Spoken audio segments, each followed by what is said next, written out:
আসসালামু আলাইকুম, আমি Sanjida Akter. Vertex News 24 news চ্যানেলে আপনাকে স্বাগত। শুরুতেই জানাবো আজকের গুরুত্বপূর্ণ আপডেট সংবাদগুলোর শিরোনাম।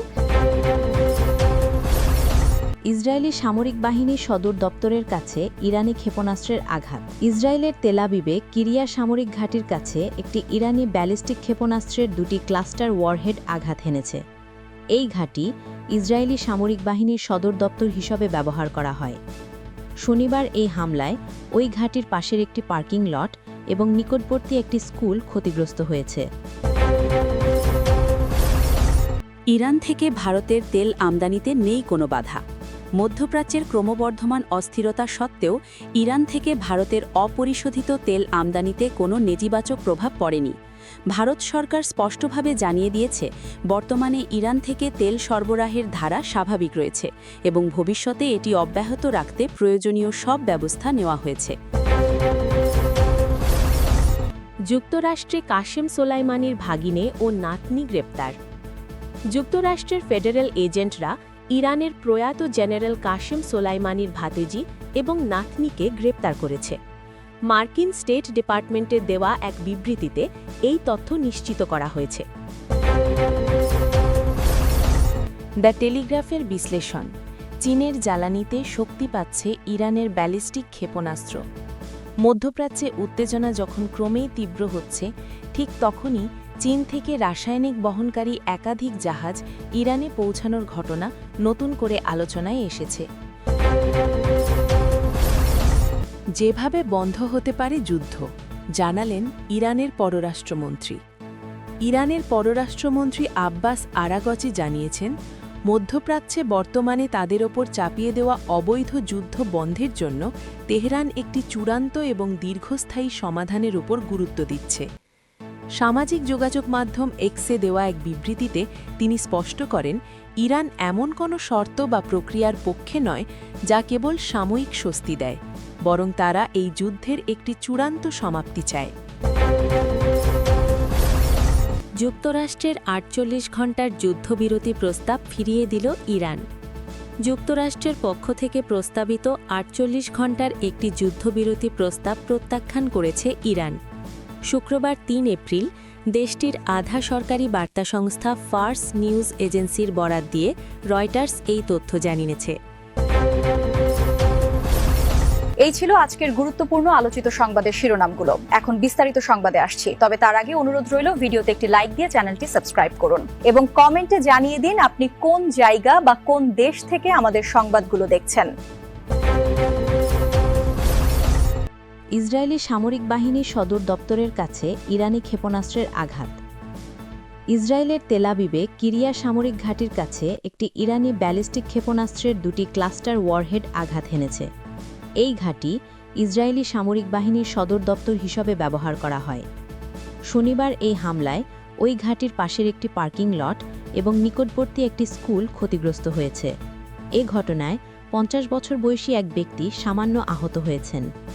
এদিকে রামাত গানে ক্ষেপণাস্ত্রের ক্লাস্টার ওয়ারহেডের আঘাতে বেশ কয়েকটি গাড়ি ধ্বংস হয়ে গেছে। বিস্ফোরণে কয়েকটি অ্যাপার্টমেন্টও ক্ষতিগ্রস্ত হয়েছে। ইসরায়েলের জরুরি চিকিৎসা সেবা সংস্থা মাগেন ডেভিড অ্যাডাম এমডিএ জানিয়েছে, ক্ষতিগ্রস্ত ভবনগুলোর ভেতরে বাসিন্দাদের আটকা পড়ে থাকার সম্ভাবনা রয়েছে। এদিকে ইরানের খুজেস্তান প্রদেশের ডেপুটি গভর্নর জানিয়েছেন, মার্কিন ও ইসরায়েলি বাহিনী মাহশাহের বিশেষ পেট্রোকেমিক্যাল অঞ্চলে হামলা চালিয়েছে। ভ্যালিউল্লাহ হায়াতির তথ্য অনুযায়ী আজ শনিবার সকাল 10:45 প্রাদেশিক রাজধানী আহওয়াজের পূর্ব ও পশ্চিমে 3টি বিস্ফোরণ ঘটে, তবে এতে কোনো হতাহতের খবর পাওয়া যায়নি। কিছুক্ষণ পর 10:47 মাহশাহের পেট্রোকেমিক্যাল কারখানায় আরও 3টি শক্তিশালী বিস্ফোরণ ঘটে, যদিও ক্ষয়ক্ষতির পরিমাণ তাৎক্ষণিকভাবে নিশ্চিত হওয়া যায়নি। ইরান থেকে ভারতের তেল আমদানিতে নেই কোনো বাধা। মধ্যপ্রাচ্যের ক্রমবর্ধমান অস্থিরতা সত্ত্বেও ইরান থেকে ভারতের অপরিশোধিত তেল আমদানিতে কোনো নেতিবাচক প্রভাব পড়েনি। ভারত সরকার স্পষ্টভাবে জানিয়ে দিয়েছে, বর্তমানে ইরান থেকে তেল সরবরাহের ধারা স্বাভাবিক রয়েছে এবং ভবিষ্যতে এটি অব্যাহত রাখতে প্রয়োজনীয় সব ব্যবস্থা নেওয়া হয়েছে। ভারতের পেট্রোলিয়াম ও প্রাকৃতিক গ্যাস মন্ত্রণালয় সম্প্রতি এক বিবৃতিতে জানিয়েছে, মধ্যপ্রাচ্যের সংঘাত ও অস্থিতিশীলতা বৃদ্ধি পেলেও দেশটির অভ্যন্তরীণ শোধনাগারগুলো তাদের প্রয়োজনীয় অপরিশোধিত তেলের সরবরাহ নিশ্চিত করতে সক্ষম হয়েছে। সামাজিক যোগাযোগ মাধ্যম এক্স-এ সাবেক টুইটারে দেওয়া ওই বিবৃতিতে মন্ত্রণালয় নিশ্চিত করে যে ইরানসহ বিভিন্ন উৎস থেকে ভারতের চাহিদামাফিক তেল আমদানি প্রক্রিয়া বর্তমানে সুরক্ষিত রয়েছে। বিবৃতিতে আরও উল্লেখ করা হয়, ইরান থেকে তেল আমদানির ক্ষেত্রে অর্থ পরিশোধ সংক্রান্ত জটিলতা নিয়ে যে গুঞ্জন ছড়িয়েছে তার কোনো ভিত্তি নেই। মন্ত্রণালয় স্পষ্টভাবেই জানিয়েছে, ইরানি তেলের বকেয়া বা বর্তমান মূল্য পরিশোধের ক্ষেত্রে কোনো ধরনের বাধার সম্মুখীন হচ্ছে না ভারত। এর ফলে বর্তমান বৈশ্বিক সংকটের মধ্যেও ভারতের জ্বালানি নিরাপত্তা বজায় থাকছে বলে মনে করছেন সংশ্লিষ্ট কর্মকর্তারা। মূলত আন্তর্জাতিক বাজারে তেলের দাম ও সরবরাহ নিয়ে চলমান উদ্বেগের মধ্যেই ভারতের পক্ষ থেকে এমন আশ্বস্তকারী বার্তা এলো। সূত্র আল জাজিরা। যুক্তরাষ্ট্রে কাশেম সোলাইমানির ভাগিনে ও নাতনি গ্রেপ্তার। যুক্তরাষ্ট্রের ফেডারেল এজেন্টরা ইরানের প্রয়াত জেনারেল কাশেম সোলাইমানির ভাতিজি এবং নাতনিকে গ্রেপ্তার করেছে। মার্কিন স্টেট ডিপার্টমেন্টের দেওয়া এক বিবৃতিতে এই তথ্য নিশ্চিত করা হয়েছে। শুক্রবার ৩ এপ্রিল মার্কিন পররাষ্ট্রমন্ত্রী মার্কো রুবিও তাদের স্থায়ীভাবে বসবাসের অনুমতি পার্মানেন্ট রেসিডেন্সি স্ট্যাটাস বাতিল করার পরপরই এই গ্রেপ্তারি পরোয়ানা কার্যকর করা হয়। স্টেট ডিপার্টমেন্টের পক্ষ থেকে জানানো হয়েছে যে গ্রেপ্তারকৃত দুই ব্যক্তি হলেন হামিদে সোলাইমানি আফশার এবং তার কন্যা। বর্তমানে তারা মার্কিন immigration and customs enforcement (ICE) এর হেফাজতে রয়েছেন।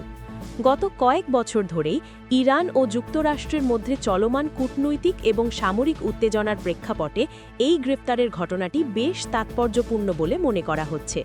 বিশেষ করে পররাষ্ট্রমন্ত্রী মার্কো রুবিও কর্তৃক তাদের বসবাসের অনুমতি বাতিলের সিদ্ধান্তটি ইঙ্গিত দিচ্ছে ওয়াশিংটন ইরানের প্রভাবশালী সামরিক ব্যক্তিত্বদের আত্মীয়-স্বজনদের ওপর নজরদারি ও আইনি ব্যবস্থা আরও জোরদার করেছে। এখন তাদের বিরুদ্ধে পরবর্তী আইনি পদক্ষেপ বা প্রত্যাবাসন সংক্রান্ত বিষয়ে কী সিদ্ধান্ত নেওয়া হয় সেদিকেই নজর রয়েছে কূটনৈতিক মহলের। সূত্র আল জাজিরা। দ্য টেলিগ্রাফের বিশ্লেষণ। চীনের জ্বালানিতে শক্তি পাচ্ছে ইরানের ব্যালিস্টিক ক্ষেপণাস্ত্র। মধ্যপ্রাচ্যে উত্তেজনা যখন ক্রমেই তীব্র হচ্ছে, ঠিক তখনই চীন থেকে রাসায়নিক বহনকারী একাধিক জাহাজ ইরানে পৌঁছানোর ঘটনা নতুন করে আলোচনায় এসেছে। বিশেষজ্ঞদের মতে এটি কেবল বাণিজ্যিক লেনদেন নয়, বরং একটি সুপরিকল্পিত ভূ-রাজনৈতিক পদক্ষেপ। ব্রিটিশ দৈনিক দ্য টেলিগ্রাফের এক বিশ্লেষণে বলা হয়েছে, সংঘাত শুরুর পর থেকে অন্তত 4টি নিষেধাজ্ঞার আওতাভুক্ত ইরানি পতাকাবাহী জাহাজ দেশটির বিভিন্ন বন্দরে নোঙর করেছে। আরও একটি জাহাজ উপকূলের কাছাকাছি অবস্থান করছে বলে জানা গেছে। চীনের ঝুহাই শহরের গাওলান বন্দর থেকে যাত্রা শুরু করা এসব জাহাজ রাসায়নিক সংরক্ষণ সুবিধা ও বহনের জন্য পরিচিত। এই জাহাজগুলোতে সোডিয়াম পারক্লোরেট বহন করা হয়েছে বলে ধারণা করা হচ্ছে, যা কঠিন জ্বালানি ভিত্তিক ব্যালিস্টিক ক্ষেপণাস্ত্র তৈরির একটি গুরুত্বপূর্ণ উপাদান। বিশেষজ্ঞদের মতে এই পরিমাণ কাঁচামাল দিয়ে শত শত ক্ষেপণাস্ত্র তৈরি সম্ভব। ফলে এটি ইরানের চলমান সামরিক সক্ষমতা ধরে রাখার জন্য অত্যন্ত গুরুত্বপূর্ণ।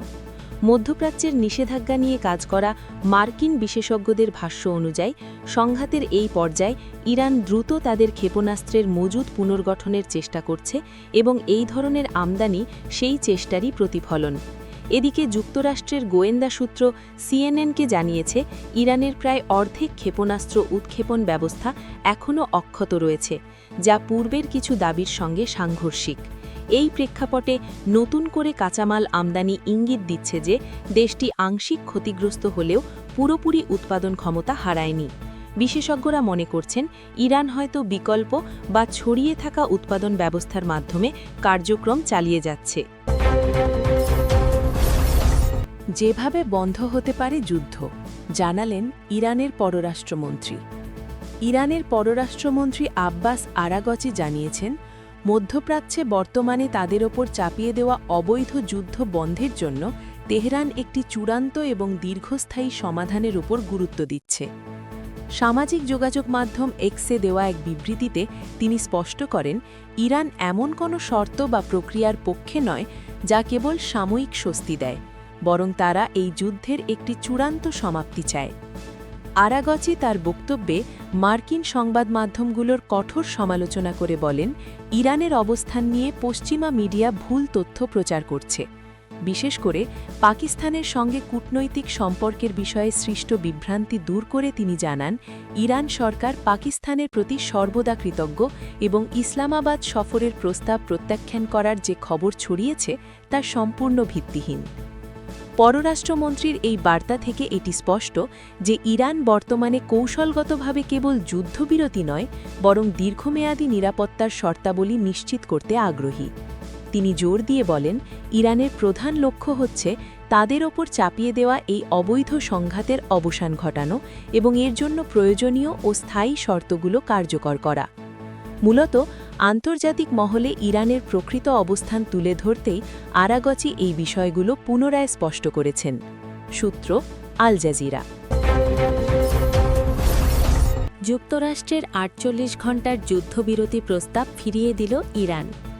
যুক্তরাষ্ট্রের পক্ষ থেকে প্রস্তাবিত ৪৮ ঘণ্টার একটি যুদ্ধবিরতি প্রস্তাব প্রত্যাখ্যান করেছে ইরান। শুক্রবার ৩ এপ্রিল দেশটির আধা সরকারি বার্তা সংস্থা ফার্স নিউজ এজেন্সির বরাত দিয়ে রয়টার্স এই তথ্য জানিয়েছে। একটি অজ্ঞাত সূত্রের উদ্ধৃতি দিয়ে ইরানি সংবাদ মাধ্যমটি দাবি করেছে যে তেহরান এই স্বল্পমেয়াদী যুদ্ধবিরতির প্রস্তাবে রাজি হয়নি। প্রতিবেদনে বলা হয়েছে, বুধবার ১ এপ্রিল অন্য একটি দেশের মাধ্যমে এই প্রস্তাবটি ইরানের কাছে পাঠানো হয়েছিল, যদিও সেই মধ্যস্থতাকারী দেশটির নাম প্রকাশ করা হয়নি। বর্তমানে ইরান এবং যুক্তরাষ্ট্র ইসরায়েল জোটের মধ্যে চলমান উত্তপ্ত পরিস্থিতির প্রেক্ষাপটে এই কূটনৈতিক উদ্যোগ নেওয়া হয়েছিল বলে ধারণা করা হচ্ছে। তবে এই যুদ্ধবিরতি প্রস্তাবের বিষয়ে এখন পর্যন্ত মার্কিন যুক্তরাষ্ট্রের পক্ষ থেকে কোনো আনুষ্ঠানিক মন্তব্য বা নিশ্চিতকরণ পাওয়া যায়নি।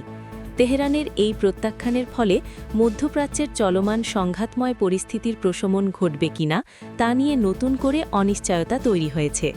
সূত্র রয়টার্স।